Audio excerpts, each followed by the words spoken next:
हिकु अहिड़ी शख़्सियत तव्हांजे साम्हूं खणी अचूं जंहिं साहित्य में, व्यापार में या सिंधी समाज में को अहिड़ो नालो कयो हुजे, अहिड़ो कमु कयो हुजे जंहिंसां सिंधी समाज खे फ़ख़ुरु थींदो हुजे। अॼु जो जेको प्रोग्राम आहे इन करे बि विशेष आहे छो त अॼु जेकी शख़्सियतूं ॿ असां सां गॾु आहिनि।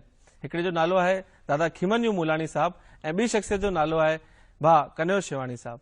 इन्हनि जी कविताऊं, इन्हनि जी रचनाऊं मां बि घणेई दफ़ा इन्हनि जे नाले सां ई मंच ते पढ़ंदो आहियां। हिकिड़ी सुहिणी रचना खीमनजू मूलाणी साहब जी आहे, उन सां ई अॼु जे प्रोग्राम जी शुरूआत थो कयां कि हलो नाद सिंधियत जो घर घर वॼायूं, सभिनी खे ॿुधायूं कि असां सिंधी आहियूं, ॾियणु खाइणु ऐं माणणु बि ॼाणूं, कड़े मां असां ढेर ठाहिण था ॼाणूं, कॾहिं न कंहिंखे सताइण था ॼाणूं, हलो जोत दूल्ह जी घर घर जॻायूं, सभिनी खे ॿुधायूं कि असां सिंधी आहियूं। स्वागत आहे खीमन मूलाणी साहब तव्हांजो असांजे हिन सुहिणे प्रोग्राम में। ऐं तव्हांजी कविता सां ई छो त प्रोग्राम जी शुरूआत थी वई आहे। ऐं शिवाणी साहब तव्हांजो बि असांजे हिन प्रोग्राम में स्वागत आहे। हीउ सेगमेंट आहे जंहिंजो नालो असां ॾिनो आहे शख़्सियत। शख़्सियत ठहणु हिकिड़ी पंहिंजे पाण में प्रोसेस आहे, माना तप करे माण्हू शख़्सियत ठहंदो आहे। त तव्हांजे जीवन जो जेको शुरूआती ॾींहं हुआ उहे केतिरा संघर्ष वारा ऐं हाणे तव्हांखे केतिरो सुकून तव्हांखे लॻंदो आहे? छा सुकून अञा बि आयो आहे कि कोन आयो आहे? इहो बि हिकिड़ो सुवाल आहे। हर माण्हूअ जी ज़िंदगीअ में जी बचपन जेको हूंदो आहे जी उहो ॾाढो सुहिणो थींदो आहे जी, पर असां सां इहा मुसीबत थी जो उन टाइम ते विरहाङो थियो। पंहिंजा घर घाट सभु छॾे अची हिते पहुतासीं भोपाल में, त पंहिंजो घर चङी तरह न, रहण जी व्यवस्था न, खाइण जी व्यवस्था न, वॾनि खे रोज़गार न, त ॾाढियूं ॾुखियूं हालतुनि में।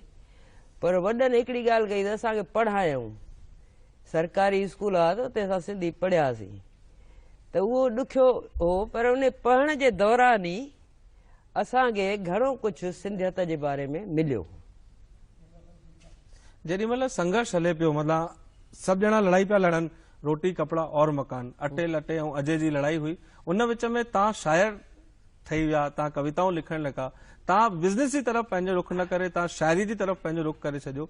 इहो बदिलाव कीअं आयो? इहो साईं बचपन में जॾहिं असां हूंदा हुआसीं, पढ़ंदा हुआसीं स्कूल में, तॾहिं शाह सचल, सामी, किशनचंद बेवस, वॾा वॾा शाइर जेके सिंधीअ जा उहे टेक्स्ट बुक्स में हूंदा जी, किताब पढ़ाईंदा उन्हनि जा, त उन्हनि जी शाइरी पढ़ी लॻंदो त हीअ त यार ॾाढो सुठो था कनि, हीअ सचा इंसान आहिनि, असांखे बि इंसान ठहणु खपे। इन करे शाइरीअ तरफ़ मुतासिर थियासीं। पोइ शाइरी शुरू कईसीं त बसि उन पासे चाह वधी वियो। धीरे धीरे धीरे मां सम्झां 13-14 साले जी उमिरि हूंदी तॾहिं खां वठी इहो मिडिल स्कूल में पढ़ंदा हुआसीं, तॾहिं खां वठी इहो शुरू थी आहे ऐं उहो अञा ताईं चालू आहे, उहो प्रोसेस हलंदो थो अचे। शाइर ठहिणु कन्हैया शिवाणी साहब हिकु तपस्या आहे, माना ईअं माण्हू चवंदा आहिनि। असांखे मूंखे वधीक ख़बर कोन्हे, तव्हां शाइर आहियो, कवि आहियो ऐं तव्हां कवियुनि जे विच में वधीक रहंदा आहियो। तव्हांखे छा लॻंदो आहे, हीउ वाकई कठिन कमु आहे कि सरल आहे, आसान आहे, सवलो आहे? सवलो बि ऐं कठिन बि आहे, असां हिनखे कीअं था खणी हलूं। जी, ऐं बाक़ी ॾांव जेको आहे लिखण जो उहो सभिनी जे अंदरि न हूंदो आहे। अगरि कुझु माण्हू जे अंदरि लिखण जी चाहना आहे ऐं उनखे को सुठो उस्ताद मिली वञे ऐं उन ते हू वक़्तु केतिरो थो ॾिए, त इन मथां डिपेंड आहे त हू केतिरो थो अॻिते वधे, छा थो लिखे। जीअं त खीमन मूलाणी साहब ॿुधायो कि विरहाङे खां पोइ वॾो संघर्ष हो हिते, पर तव्हांजी उमिरि ॾिसी मूंखे नथो लॻे कि विरहाङे जे टाइम ते तव्हां इहो सभु, तव्हांजो जनम हितां जो आहे कि सिंध जो? मुंहिंजो जनम भारत जो आहे, पर उन वक़्तु बि जीअं बैरागढ़ जो जेको माहौल वातावरण हो सिंध वांगुरु हो।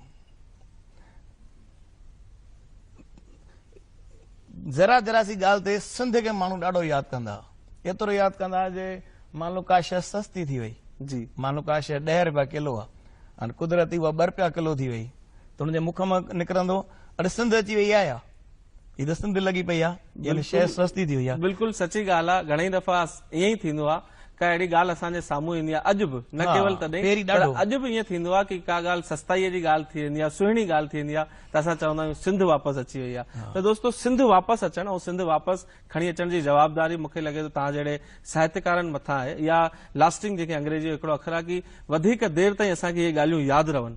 इहे जी जवाबदारी तव्हां सभिनी खई आहे। साईं का पंहिंजी अहिड़ी रचना असांखे ॿुधायो जंहिं रचना खीमन मुलाणी साहब खे खीमन मुलाणी साहब ठाहियो हुजे।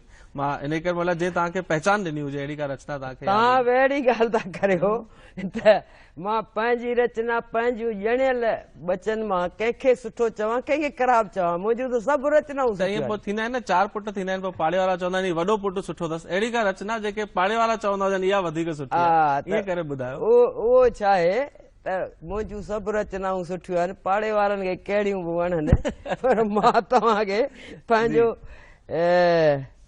ॿ पहिरीं त सिटूं ॿुधाईंदुसि। स्वागत आहे। त असीं सिंध वारा रुगो प्यार ॼाणूं। वाह। असीं सिंध वारा रुगो प्यार ॼाणूं, न झेड़ो न झगड़ो न तकरार ॼाणूं, असीं सिंध वारा रुगो प्यार ॼाणूं। वाह। हाणे इहा सॼी कविता बड़ी लंबी आहे, मां तव्हांखे पंहिंजो हिकिड़ो गज़ल ॿुधाइणु चाहियां थो।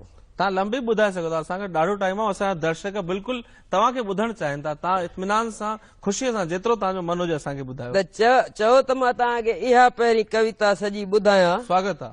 ऐं उन खां पोइ तव्हांखे हिकिड़ो गज़ल ॿुधाईंदुसि। मां तव्हां सां ॿधल आहियां साईं, जेसीं तव्हां ॿुधाईंदव भले प्रोग्राम ख़तम थींदे मां ॿुधंदुमि पियो। असांजे हक़नि जी करे जो हिफ़ाज़त। वाह। असांजे हक़नि जी करे जो हिफ़ाज़त, उन्हीअ सां कयूं था सदाई मोहबत। वाह साईं। सचो यार उनखे था सरदार ॼाणूं, असीं सिंध वारा रुगो प्यार ॼाणूं। क्या बात है। वाह साईं। करे सख़्त महिनत था जेको कमायूं, करे सख़्त महिनत था जेको कमायूं, कढी कुझु हिसो दान पुञ में लॻायूं। सही। सेवा में बि सिंधी अॻिते आहिनि।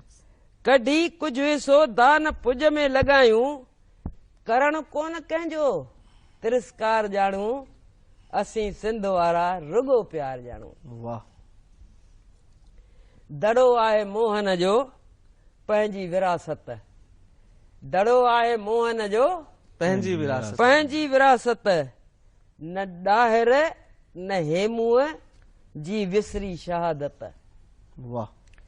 न ॾाहिर न हेमूअ जी विसरी शहादत, उन्हनि जो करण खूब, उन्हनि जा करण ख्वाब साकार ॼाणूं, असीं सिंध वारा रुगो प्यार ॼाणूं। बिल्कुलु, सिंध वारा रुगो प्यार ॼाणूं। ॿ नाला खीमन मुलाणी साहब पंहिंजी हिन कविता में खयां, राजा ॾाहिर सेन ऐं हेमू कालाणी साहब। मां दर्शकनि खे ॿुधाइणु चाहींदुमि त शहीद हेमू कालाणी साहब अंग्रेजनि सां लड़ाई लड़ी ऐं शहादत पाती, खसी 17 साले जी उमिरि में, जॾहिं उन्हनि खे मुछुब कोन आयूं हुयूं, उन उमिरि में हू शहीद थी विया। ऐं रुगो हू अगरि पंहिंजे दोस्तनि जा बि नाला ॿुधाईंदा आहिनि, हिननि पंहिंजी शाइरीअ में इहो बि चयो कि असां दोस्ती ऐं वादो निभाइणु ॼाणूं, त हुननि खां बसि सरकार इहो ई चवंदी हुई, उन टाइम जा जेके जेलर हुआ ऐं जज हुआ, इहो चवंदा कि अगरि तूं पंहिंजे दोस्तनि जो बि नालो ॿुधाए छॾंदे त तोखे छॾे छॾींदासीं। त हेमू कालाणी साहब पंहिंजे दोस्तनि जो नालो न ॿुधायो ऐं पाण शहादत जेकी हुननि खे मिली, इन करे वॾे सिक सम्मान सां गॾु पूरो सिंधी समाज हुननि जो नालो खणंदो आहे। कन्वर शाणी साहब, तव्हां कुझु चओ? मां इहे कविता जूं बाक़ी ॿ बंद आहिनि, मां तव्हांखे ॿुधाइण थो चाहियां। स्वागत आहे। असां हर प्राणीअ में मालिक ॾिसूं था। क्या बात है। असां हर प्राणीअ में मालिक ॾिसूं था, धर्म ज़ात जा कोन वेछा मञूं था, करण सभ जी शेवा ऐं सत्कार ॼाणूं, असीं सिंध वारा रुगो प्यार ॼाणूं। वाह। न कंहिंखे सतायूं न कंहिंखे उचायूं, न कंहिंखे सतायूं न कंहिंखे उचायूं, न कंहिंखे उचायूं, भरे सभ खे भाकुर गले था लॻायूं। वाह। भरे सभ खे भाकुर गले था लॻायूं, गले था लॻायूं, ॾिसण हर बशर में, बशर माना इंसान, ॾिसण हर बशर में था करतार ॼाणूं, असीं सिंध वारा रुगो प्यार ॼाणूं। वाह। त तव्हांजे बारे में हिकिड़ी इहा अफ़वाह आहे बाज़ार में, मूंखे माफ़ कजो अगरि थी सघे थो इहा ग़लति हुजे, कि खीमन मुलाणी साहब जेको हूंदो आहे मुंहं ते चई छॾींदा आहिनि, दिलि में कुझु कोन रखंदा आहिनि, इहो सच आहे छा? साईं सच त हर को माण्हू चवंदो आहे, तव्हां बि चवंदा न, आहियो। मतिलबु अॼुकल्ह ज़माने हिसाब माण्हू पैकेजिंग करे हलंदो आहे न, यार हाली त मिठो मिठो चईसि पोइ ॾिसंदासीं। तव्हांजे बारे में इहा आहे कि हण मोचड़ो सिधो साईं हिन में मां मोचड़ो त हिकिड़ो बि कोन न आयो हिन आहे, में हिन में इहा हाणे प्यार जी ॻाल्हि कई कविता आहे। जी ॻाल्हि त ख़तम थी न, हाणे मां ॻाल्हि अॻियां वधाए छॾी आहे। न इहो न आहे, असां प्यार ई ॼाणूं प्यार भाऊ, ॼाणूं। असां प्यार ई माना कंदा आहियूं। इहो ग़लति चवंदा आहिनि माण्हू, मूंखे लॻे थो इहा ग़लति अफ़वाह आहे। माण्हुनि जी ॻाल्हि न कर न, पादर रखंदे चौराहे ते ऊंधो त माण्हू हर को चवंदो का बि ॻाल्हि केरु बि चई सघे थो, ठीकु त उन जे चवण ते न। कल्याण शहराणी साहब, हाणे छो त गीत ऐं गज़लिन जो माहौल शुरू थी वियो आहे, त हाणे मां चाहींदुमि हिकिड़ी का कविता तव्हां असांखे ॿुधाए वठो त हीउ जेको मोमेंटम तयारु थी वियो आहे त हुनखे लाॻीतो करे छॾंदासीं। जॾहिं मां लिखणु शुरू कयो जी त मूंखे ख़ुदि ख़बर न हूंदी भई छा आहे, गीत आहे, गज़ल आहे, कविता आहे, बसि लिखंदो हुउसि। त कंहिं मूंखे चयो यार इहा तुकबंदी आहे, मां चयो हूंदी भई, तुकबंदी बि छा आहे मूंखे ख़बर न हुई। तव्हां मिड़ेई माना हा लिखंदो हुउसि। त जीअं तव्हांखे ख़बर आहे त बेरागढ़ में सिंधूअ जो प्रोग्राम साल में 2 थींदा आहिनि। जी जी त मां जेको लिखंदो हुउसि पोइ उन्हनि वटि वेंदो हुउसि, यार मां हिकिड़ी कविता लिखी आहे, त उन्हनि मूंखे एंट्री ॾिनी। अहिड़े तरीक़े सां साल में 2 कविताऊं फिक्स थी वियूं, फिक्स थी वियूं, 2 प्रोग्राम 2 कविताऊं फिक्स थी वियूं। पोइ केतिरा ई साल इहो सिलसिलो हलियो।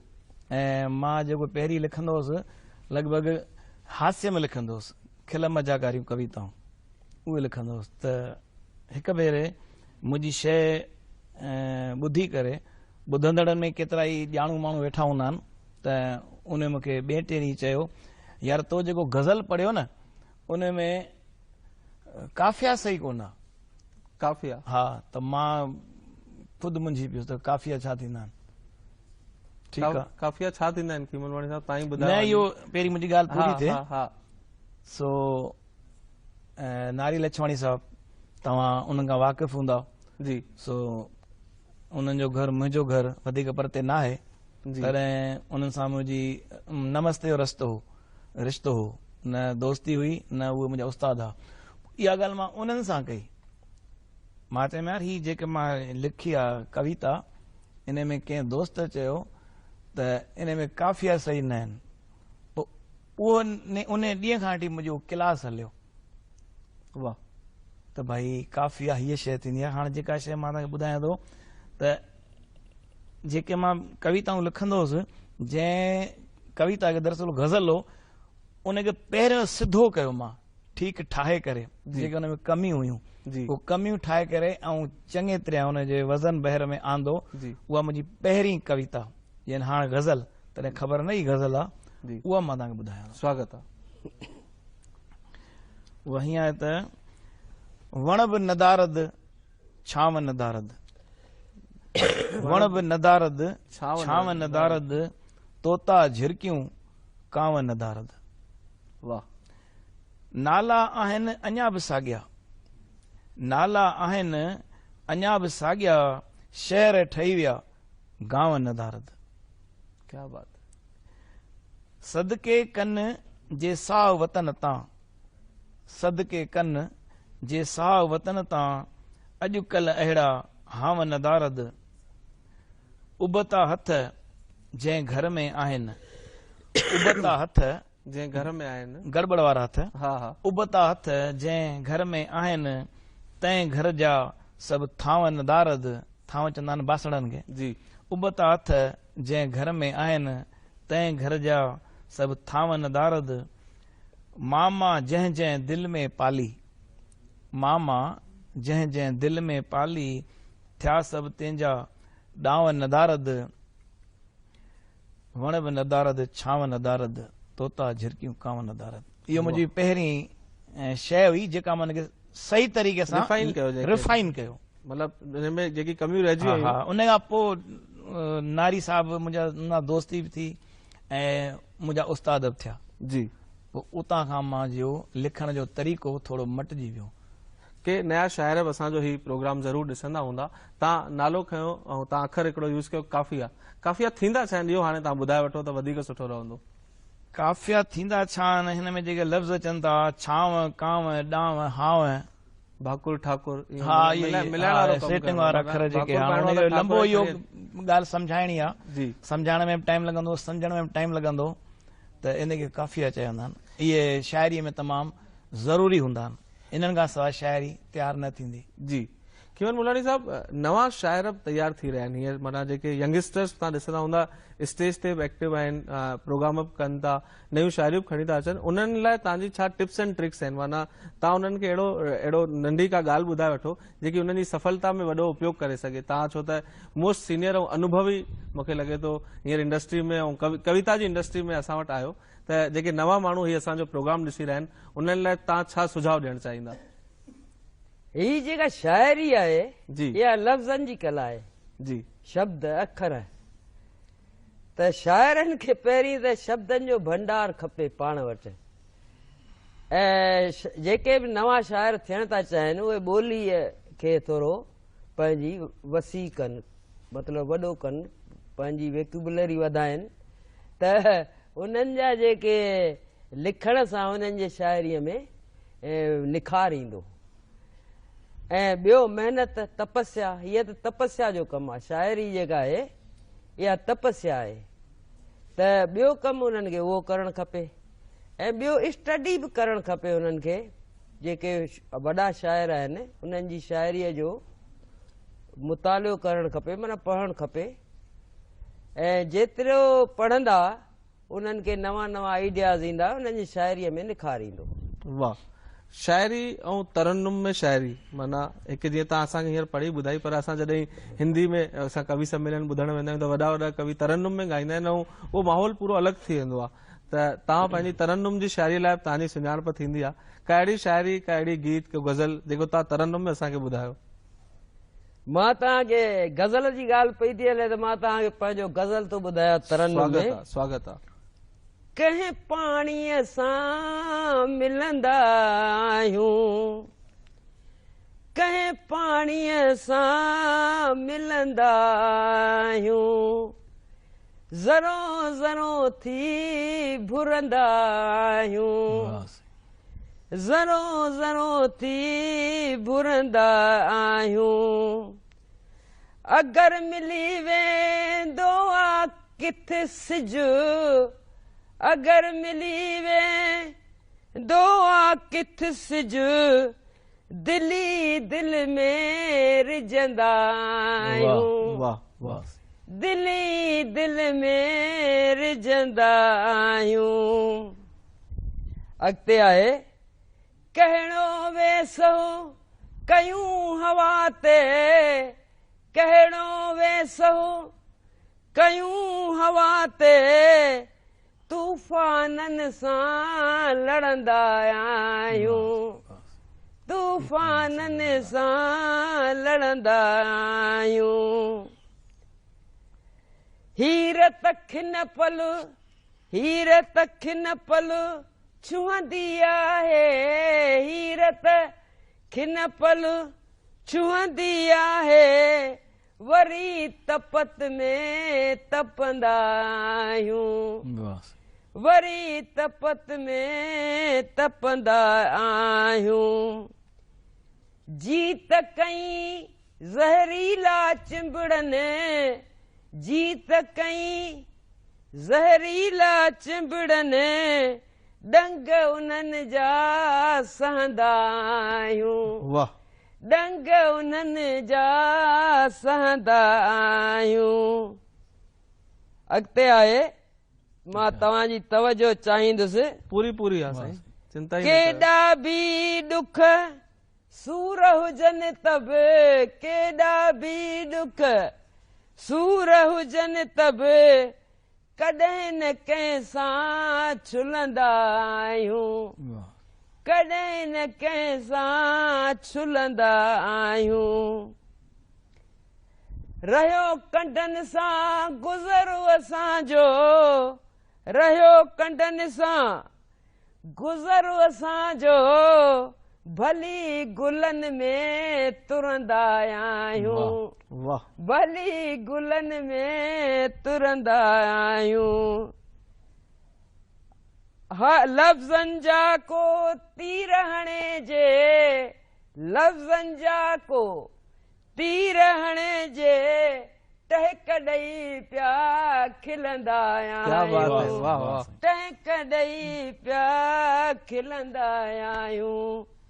कंहिं पाणीअ सां मिलंदा आहियूं ज़रो ज़रो थी भुरंदा आहियूं। वाह वाह, क्या बात है।